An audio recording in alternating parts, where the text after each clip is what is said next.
People, let's not care about the damn haters out there. This is Taiwanese ramen. Yes, a badass ramen from Japan that they based off of Taiwanese style of cooking. It's spicy as you want it, honestly. It doesn't have to be super spicy, but it's so damn good, and we're going to make it, people. So get ready, because this one's going to knock your socks off.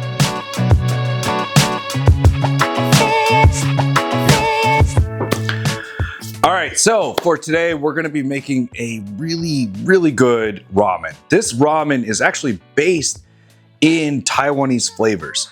And Japan came up with this ramen, and it's so damn good.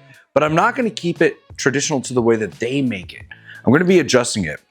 We're going to have some Thai flavors. We're going to have some Sichuan. We're going to have some Taiwanese flavors in here. And without further ado, people, let's make this shit. Stay tuned. All right, so we're going to go ahead and start off with some warm water in a bowl. Take a bit of kombu, which is dry seaweed.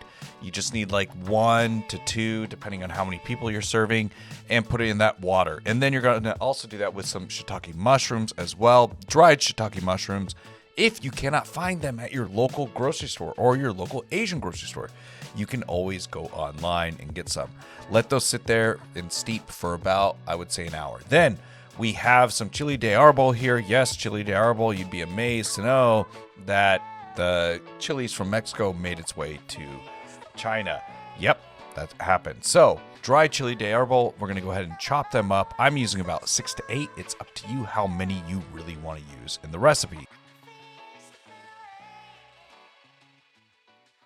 Then I got 2 Thai chilies here, and I'm going to go ahead and slice them up as well.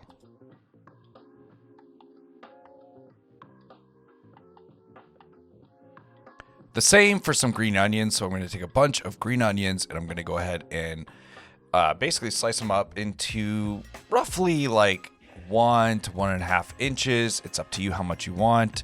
I like rough chops, some small pieces, some big pieces. I don't have to have everything all perfect, but we're going to set that aside for now. Yep, we're doing all the prep work while everything is steeping, because it's going to take a while for our shiitake mushrooms and our kombu to steep. But then we're going to also take a jalapeno and slice it up. You can do it on a bias if you want. You can do it however you want to do. It's up to you. Then into a hot pan, we're going to add in some avocado oil here. So I'm going to go ahead, add the avocado oil in, and then some ground pork. And I'm going to start working this ground pork. The biggest thing with working with ground meat is you got to work it fast. So keep working with it and keep mushing it up. Keep mashing it. You don't need a fancy little ground beef thing. I'm sure they're probably awesome, but as long as you keep working it, it's good. So then to that, we're going to go ahead and add in 6 to 8 cloves of freshly grated garlic. You can mince it however you want to. I'm just grating it on my microplaner here, and we're going to do the same with some ginger. So 1 knob of ginger. I'm using a very small knob of ginger as well that I'm going to go ahead and grate into here.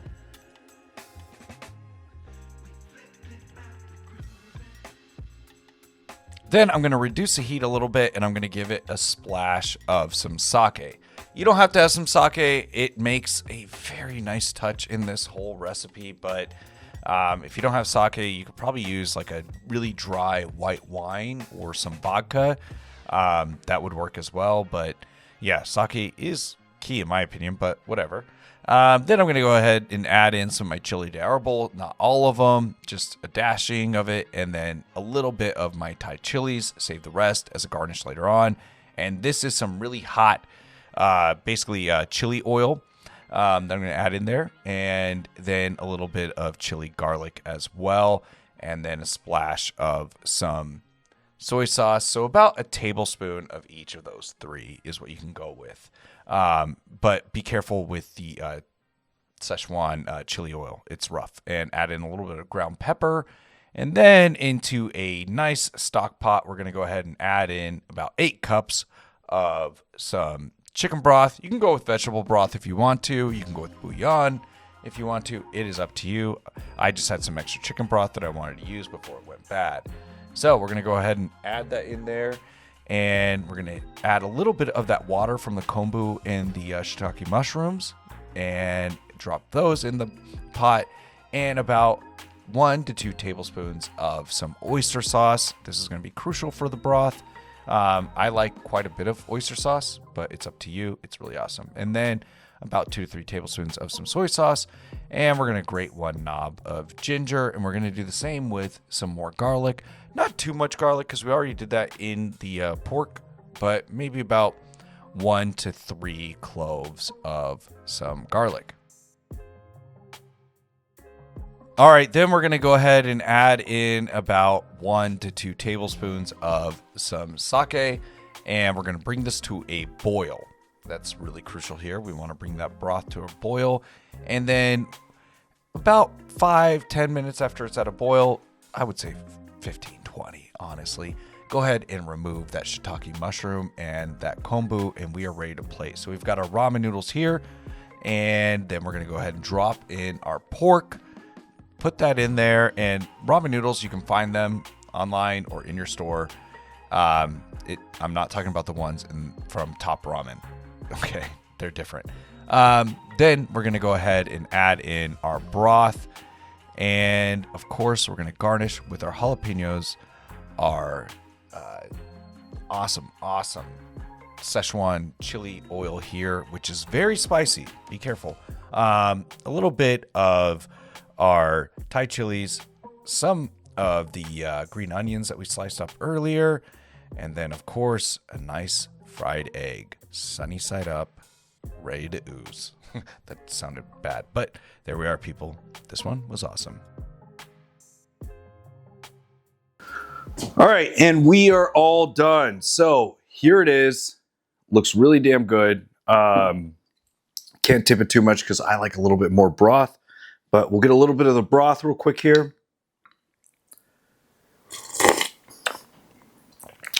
That is so damn good. I'm glad I added the sake to the broth.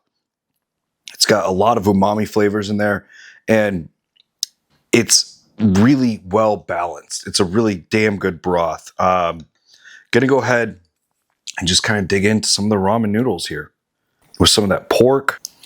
And you don't have to have this super spicy. I have mine very spicy. You don't have to have it that way, but it's up to you.